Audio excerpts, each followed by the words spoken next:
Voilà, c'est l'heure de la grande interview de Robin Leproux. Bonjour. Bonjour. Bonjour, merci d'être avec nous. Alors certains vous connaissent comme patron de médias, celui qui a piloté le groupe M6 ou encore redressé RTL. D'autres vous ont découvert sur la pelouse du Parc des Princes lorsque vous étiez le président du club parisien.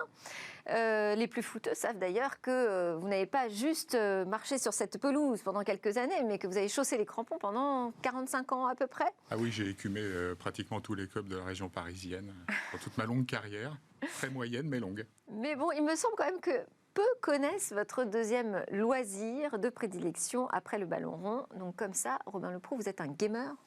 Ah oui, ça fait plus de 30 ans que je joue aux jeux vidéo. J'ai tout de suite été passionné par ce secteur, par l'évasion que procure le jeu vidéo, puisqu'il y en a en fait pour tous les goûts. Il y a des jeux d'aventure, il y a des jeux de sport, il y a des jeux plutôt culturels aussi, il y a des jeux de bagarre, voilà. On peut y trouver tout ce que l'on souhaite. D'ailleurs, qu'est-ce que vous préférez d'ailleurs, vous, comme jeu? Vous m'avez demandé, moi, à quoi je jouais, mais... Écoutez, quand j'ai commencé à jouer, j'ai commencé par les jeux tels que Civilisation, puis ensuite les jeux de stratégie en temps réel, Age of Empire, Alerte Rouge, ces jeux-là. Et en fait, je me suis mis très rapidement au massivement multijoueur en ligne, donc EverQuest, puis WoW, et je joue à WoW depuis la bêta. J'ai jamais arrêté et donc c'est mon jeu de base, et Hearthstone aussi que je trouve un jeu très sympa et on peut faire des parties très courtes. Oui, ça c'est l'avantage par rapport à la World of Warcraft qui est très prenant. Et donc vous voilà à la tête d'un tout nouveau concept qui est, je disais, voué au plaisir du jeu. Il s'appelle l'eSpot Paris. Décrivez-nous ce lieu si vous pouvez, parce qu'aujourd'hui on ne peut pas vraiment le visiter. Non, bien sûr, puisque même si on a des activités B2B aujourd'hui, on espère ouvrir au public dans un peu plus d'un mois. Et en fait, on ouvre dans le centre de Paris, sur 2000 m² face au Louvre, le plus grand lieu pour les amateurs de jeux vidéo. Alors, on voit quelques images. Un lieu très très grand public. Oui. C'est un lieu dans lequel on va trouver une quarantaine de consoles, une centaine de PC, 2 points de restauration, une arène, 150 places, un studio télé. Ça veut dire qu'on peut venir en famille, jouer à la PlayStation 5. On a toutes les PlayStation 5 qui sont installées à la PlayStation. On peut jouer tous les jeux auxquels on veut jouer, on choisit son jeu, ils sont tous disponibles. Ensuite, on peut venir aussi entre collègues en afterwork, ou on peut venir entre camarades de guilde, de World of Warcraft, une vingtaine, une trentaine, on peut réserver. Et on accueille évidemment aussi les professionnels et semi-professionnels. En ce moment, on a tous les 2-3 jours des streamers qui viennent, et au lieu de streamer de chez eux, qui viennent streamer de chez nous, de notre plateau. Et quelques noms connus ? Oh, bah, on a eu pas mal de noms sur Warcraft. On a eu Onolive, mais on a eu Lutti, on a eu Loki, on a si vous voulez, on a Dina par exemple sur Just Dance qui est déjà venue 2 fois. On essaye d'avoir sur des jeux différents, des streamers référents dans leur jeu et qui, on l'espère, accueilleront aussi leur communauté quand ils viendront streamer chez nous. Et puis, on devait avoir les compétitions françaises, donc la LFL, oui. Mais à cause du Covid, ça a été distancié. Mais on accueillera donc ces compétitions de e-sport, donc les pros, le très haut niveau aussi dans notre... Et l'arène, c'est pour avoir du public ? Voilà, alors c'est un lieu assez extraordinaire parce qu'encore une fois, en plein centre de Paris, on a ce plateau télé, on est capable d'avoir des compétitions jusqu'à 6 contre 6, Rainbow Six, on a un écran de 30 mètres, on peut faire du 1 contre 1 en FIFA si on veut, mais sur la LFL, par exemple, on a donc ce plateau et une arène de 150 places pour avoir du public et aussi pour permettre aux partenaires d'activer les opérations et leur présence de sponsors. Donc c'est un outil professionnel tout à fait complet. Et alors, pour y aller, si moi j'ai envie d'y passer le week-end, par exemple, c'est une entrée libre, il faut être abonné, il faut avoir sa licence. C'est une entrée libre, payante, c'est-à-dire que quand on rentre, pour se loguer sur les machines une première fois et créer son compte, donc on paye 5 € qui correspond à un avaloir pour une boisson ou pour une demi-heure de temps de jeu. Et ensuite, on recharge. Si vous voulez venir le week-end, on fait des forfaits week-end, on fait des forfaits 2 heures qui sont évidemment dégressifs. On fait des forfaits d'abonnement aussi. Bref, il y en a pour toute l'intensité d'implication qu'on peut avoir dans le jeu vidéo. Et comment est née cette idée de créer l'eSpot ? Écoutez, nous sommes deux associés principaux, Aaron Blockstein, qui est d'ailleurs le président de la société, et moi. Nous sommes des gamers, on joue à des jeux différents d'ailleurs, et on sent que ce lieu manque aux gamers. C'est-à-dire que les gamers, ils aiment se rencontrer, et ils aiment regarder d'autres joueurs jouer, ils aiment découvrir des jeux, ils aiment assister à des événements, à des compétitions, et ça n'existe pas. Ce qui peut ressembler dans le monde, c'est soit aux États-Unis, il y a des très grosses unités comme ça, mais on y trouve par exemple que des PC, et on trouve ça un peu masculin, un peu froid, un peu geek. Là, on parle vraiment d'un endroit qui va être très famille, qui va être très féminin. Je vous parlais de Just Dance. On va faire des compétitions de cosplay, on va faire du rétro gaming. Il y a 4,50 m de hauteur sous plafond dans notre sous-sol. C'est très coloré, c'est très instagrammable. C'est un endroit très cool, si vous voulez. Donc, on n'est pas hardcore gamer, geek, masculin, dur, fermé. Et en Asie, on trouve plutôt des salles d'arcade, en fait, des grandes salles d'arcade. Donc, ce concept qu'on a imaginé avec Aaron, c'est ce qui manque aux gamers, pour qu'ils se retrouvent dans un univers qu'ils aiment et qu'ils puissent soit voir d'autres gamers, de la compétition ou découvrir d'autres jeux. C'est ce qui vous fait dire que c'est un concept unique au monde. On peut le comparer peut-être, je sais pas, à l'espace des casinos où on y va, c'est du loisir, c'est joli, on peut y passer du temps. Oui, ça peut être l'idée. Sauf que là, on parle quand même de la première industrie de loisirs mondiale. Je vais rappeler les chiffres. Alors, rappelons les chiffres. Ouais. Si vous voulez, qu'est-ce que ça représente le jeu aujourd'hui? L'industrie de la musique, c'est 60 milliards d'euros dans le monde, en incluant tout, les concerts, l'édition musicale, etc. Le cinéma, c'est 100 milliards d'euros, en comptant le business des plateformes, les entrées salles. Et le jeu vidéo, c'est déjà 130 milliards. Et c'est celui qui est en progression archi-booming. Donc, on peut... c'est une activité qui est l'activité préférée de tout le monde, de chaque humain aujourd'hui. Et si on a moins de 45 ans, aujourd'hui, on a joué ou on joue aux jeux vidéo. Voilà. Alors, il y a un peu la barrière générationnelle. Ouais. C'est pour ça que... qui va disparaître. Évidemment. Ouais. Ça va extrêmement vite. Ça va extrêmement vite. Alors, il y aura aussi, vous l'avez cité, des compétitions qui pourront avoir lieu avec cette arène qui est dédiée. C'est des compétitions de très haut niveau. Est-ce qu'on peut imaginer des ponts entre le sport de haut niveau et l'e-sport ? Vous étiez président du PSG, du Paris Saint-Germain. Est-ce qu'on peut imaginer qu'il va se passer des choses? Absolument. Ah oui, avec vos voisins du Parc des Princes? Avec les voisins du Parc des Princes, on espère bien sûr, mais on est aussi à Paris, ville olympique 2024. Le jeu jeu vidéo le plus vendu dans le monde, c'est FIFA. Ouais. C'est premier produit culturel, on dit, vendu dans le monde, en France comme dans les autres pays. Donc c'est un jeu de foot, c'est un jeu de sport. Tous les gens, que ce soit les basketteurs, les footballeurs, évidemment, tous les sportifs... Vous des souvenirs voilà, tous les sportifs adorent le jeu vidéo et y jouent. Donc on aura aussi les compétitions, les e-games par rapport aux compétitions réelles physiques. On a, autour de eSpot, on a déjà 5 entreprises partenaires fondatrices qui sont venues avec nous, qui sont en fait PlayStation, Red Bull, Intel, Logitech et Renault. C'est intéressant parce que ça montre le spectre de cet écosystème. Et vous voyez bien que ces entreprises en fait sont très impliquées dans le sport et aussi dans le e-sport. Il s'agisse de Renault, Renault, donc c'est Renault Alpine. C'est Alpine. En fait, on a aussi, chez eSpot, on aura, au moment du lancement, déjà 4 simulateurs de Formule 1 Alpine. Donc on est proche du sport. Red Bull a toujours été très proche des sports spectaculaires, des sports extrêmes et du foot aussi, puisqu'ils sont propriétaires de Leipzig, qui est un très très bon club.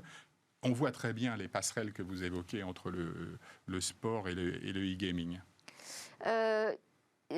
Là, on voit bien, vous nous avez donné les chiffres de ce que représente aujourd'hui le monde du jeu. On voit bien les passerelles qu'il va y avoir sur la compétition de haut niveau. Donc ce projet, il a été facile à vendre auprès des investisseurs, à monter. Ça vous a pris combien de temps ? Ça m'a pris, je dirais, Aaron et moi, on travaille sur ce projet depuis 3-4 ans à peu Quand près. même, ouais. Voilà.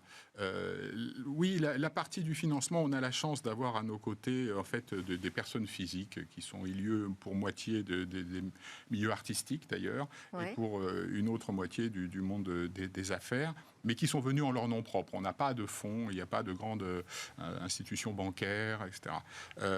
Pourquoi ? On a eu la chance de le faire comme ça, c'est beaucoup mieux. Je dirais parce que les gens ont beaucoup plus de feeling sur le projet. La question que vous posez n'est pas innocente. Elle nous ramène au sujet générationnel. C'est lorsqu'on va aujourd'hui voir un fonds, une grande banque, ces entreprises-là, et la phrase qu'on entend toujours, ce sont des gens intelligents qui lisent des journaux, qui vous regardent, ils disent ah oui, le jeu vidéo c'est l'avenir. Mais c'est pas l'avenir, ce sont déjà les chiffres que je vous ai cités. Ouais. Voilà. Mais ils ne le consomment pas, donc c'est pas un reproche, ils ne peuvent pas le ressentir. Voilà, ils voient simplement leurs enfants, leurs neveux jouer. Il n'y a pas encore une prise de conscience que c'est le présent. On y est. Oui, et puis ils ne peuvent pas. Tout le monde va au cinéma, mais ils n'ont jamais joué aux jeux vidéo. Ils se disent, ils ne connaissent pas l'ensemble de la palette, puisque je vous disais tout à l'heure qu'il y en a vraiment pour tous les goûts. Il y a des jeux qui sont très éducatifs. Il y a les jeux spectaculaires. Il y a un point quand même, c'est que on joue beaucoup, énormément. C'est une énorme industrie, mais on joue chez soi. Ah oui, on joue chez soi, sauf qu'on remplit Bercy avec les finales de League of Legends, si vous voulez. Moi, j'y suis allé quand même 2 fois quand ils sont venus. Aujourd'hui, vous déplacez des foules. Évidemment, je vous le disais, les joueurs amateurs aiment se rencontrer, vraiment.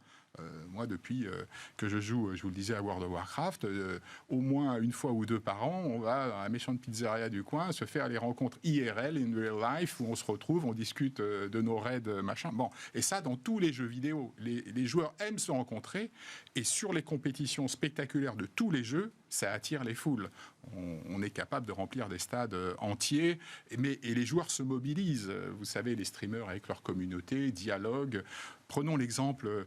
Par exemple, il y a eu ces derniers jours, évidemment, le site Action, qui a donc réuni une dotation de près de 5 millions d'euros. Le dernier Z-Even de Zerator, il a collecté plus de 5 200 000 euros, plus que le site Action national sur 3 chaînes de télévision publique. C'est tout. C'est QFD. Donc les joueurs se mobilisent, les communautés grossissent, ils veulent assister à des spectacles, ils veulent se rencontrer. Et puis, quand vous avez des enfants dans une famille, le garçon, jusque maintenant, soit on l'emmenait à un escape game, soit avec ses petits copains aller faire un petit 5-5 et puis on le filme pour son anniversaire ou une fête, là, on va l'emmener faire un tournoi de Fortnite à l'e-spot. À l'e-spot, c'est comme ça qu'on dit maintenant. Ah oui, entre nous, on dit à l'e-spot. Vous connaissez, parce que là, vous rentrez aussi dans le milieu de la French Tech, finalement. Vous connaissez un peu ce secteur, les personnes qui la composent, cette French Tech? Ouais, ils sont toutes éminentes, donc on les connaît évidemment, soit personnellement, soit de nom. Mais avec Aaron, on est vraiment...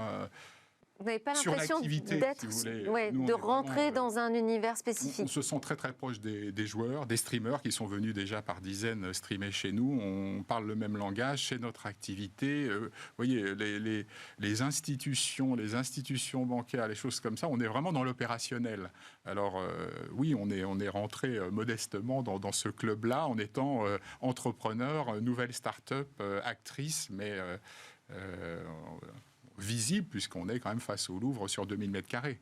Et quel regard vous portez aujourd'hui sur cet écosystème autour des technos et de la révolution numérique qui est porté par de nombreuses startups en France, mais pas encore par des grands champions? Enfin, on en a quelques-uns, heureusement. Mais... Oui, si. On en a quand même quelques-uns. On a de magnifiques emblèmes sur le jeu vidéo, sur la tech, sur les jeux mobiles. En ce moment, dans les studios de jeux, on est plutôt bon. Oui, vraiment. Et... Non, là, on se débrouille très bien, on est très créatif. Moi, je pense que notre pays a des gros atouts et très dynamique dans ce domaine-là. On a Webedia, qui est un acteur aussi spectaculairement développé dans le monde entier. Non, et c'est pour ça qu'il faut que chacun amène sa nouvelle idée et commence sa nouvelle entreprise. Donc là, vous partez sur un concept où le jeu vidéo crée un lieu physique où l'on se retrouve. Donc, il ne va pas y avoir que Paris, j'imagine. Vous avez des ambitions Absolument. Alors, d'installation ailleurs. Nos actionnaires nous demandent rapidement de nous implanter prioritairement à Londres et à Madrid. Ce sont les deux capitales qui sont visées en premier, mais on souhaite se développer dans la majorité des capitales européennes. Et aussi, mais peut-être sous forme de franchise, en Asie, au Moyen-Orient notamment. Mais en France, non, pas en province. On peut peut-être imaginer, mais ce sera peut-être sous une forme différente dans les grandes villes. On peut aussi penser aux centres commerciaux, si vous voulez, avec des e-spots de taille plus réduite. On n'aura pas peut-être besoin de l'arène, du studio télévision, mais de cette offre très grand public, PC, console, où on peut venir jouer à tout. C'est l'idée. Tout à fait grand public, les centres commerciaux qui cherchent à se dynamiser, à accueillir les familles, un peu tout le monde. Maintenant, comme on vient de le dire, si on a moins de 45 ans, et ça c'est le cœur de cible vraiment des centres commerciaux, on discute aujourd'hui avec certains bailleurs de franchise e-spot. Bon, on reste donc l'incertitude sur la date d'ouverture finalement. Oui, alors là, on ne sait pas. Mais enfin, on va ouvrir d'ici un gros mois. Ce sera soit deuxième quinzaine de mai, soit tout début juin. On va officialiser la date assez rapidement. D'accord, très bien. Alors on va passer à la dernière partie de cette grande interview. C'est une interview express où je vous pose des petites questions très courtes, assez ouvertes et peut-être un peu plus personnelles. La première, c'est vos rêves. Aujourd'hui, mon rêve, c'est de réussir e-spot et de développer, très, très, très clairement. Est-ce que vous avez des peurs ? Des peurs, quand on est entrepreneur et qu'on est comme ça à vivre depuis plusieurs années ce développement, ne sont pas des peurs, ce sont des points de vigilance, je dirais. Et on surveille des sujets pour que ça se passe comme on souhaite le vivre dans nos rêves. Voilà. Et vos interrogations ? Mes interrogations, aujourd'hui, elles sont liées à la situation sanitaire du moment, qui, encore une fois, quand on lance un produit grand public, où on dit, on pourrait, s'il n'y avait pas de difficulté de Covid, accueillir jusqu'à 700 personnes en même temps à l'e-spot. Alors, on pourra très bien travailler avec la moitié ou le tiers. Mais les interrogations, elles sont là. Et on espère qu'on aura ce virus derrière nous pour pouvoir se développer pleinement, que ce soit pour les équipes et aussi pour le projet d'entreprise. Est-ce que vous avez une idée fixe de manière générale ?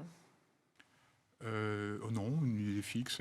Non, j'essaye de réfléchir. Vos rêves d'enfant, en général, en tout cas, vous les suivez. Parce que je n'ai pas cité, il y avait la musique. Voilà, mais tout ça, c'est pas du hasard. Le foot, ça correspond à mes lieux d'évasion. Voilà, la télévision, la musique. Je suis né dans la musique. C'était pas un hasard que je commence ma carrière dans la musique. Ensuite, le football, vous l'avez dit, j'ai joué pendant 45 ans. Le jeu vidéo depuis 30 ans. Ce sont donc ces loisirs. L'industrie du loisir m'a toujours passionné. Et c'est un territoire, lorsqu'on a la chance de pouvoir y travailler, de mélanger le sérieux professionnel et en même temps dans un territoire d'évasion où on peut exprimer sa créativité. Et alors, le futur, vous l'imaginez comment, Romain Leproux ? Le futur, je voulais un peu dessiné. Je verrais bien un e-spot avec un drapeau dans chaque capitale principale européenne, des franchises dans d'autres. De manière plus générale, mais je vois que votre idée fixe, c'est l'e-spot en ce moment. L'idée fixe, c'est e-spot. Voilà, bon. Sinon, l'avenir, je dirais, il est assez incertain aujourd'hui. On l'espère débarrasser du Covid, ou au moins sous cloche, ce Covid, et qu'on retrouve, je dirais, un monde un peu épanoui avec des gens détendus, où aujourd'hui tout le monde vit dans la contrainte. Allez, une dernière question sur le jeu vidéo. Vous voyez arriver une révolution, quelque chose qui va encore bouger dans le monde du jeu ? Tout bougera dans le jeu, parce qu'on est à chaque fois impressionné. Qui aurait dit, par exemple, que dans le jeu Fortnite, on aurait eu le concert de Travis Scott qui faisait des millions de personnes, si vous voulez. La technologie fait évoluer les choses. La réalité augmentée n'est pas encore complètement grand public. Donc, on n'est qu'au début, si j'ose dire. Et pourtant, par rapport à l'époque où vous commenciez à jouer à Lara Croft, vous voyez le jeu, comment il a évolué. Vous avez révélé Non, mais j'y jouais aussi. Mon jeu préféré. Merci beaucoup, Robin Leproux. Merci pour votre invitation. Je vous en prie. Je rappelle que vous êtes donc le cofondateur d'eSpot Paris. Alors, vous ne pouvez pas rester avec moi, mais à suivre, on va se remémorer cette histoire fabuleuse du premier voyageur de l'espace avec Cécilia Sévry.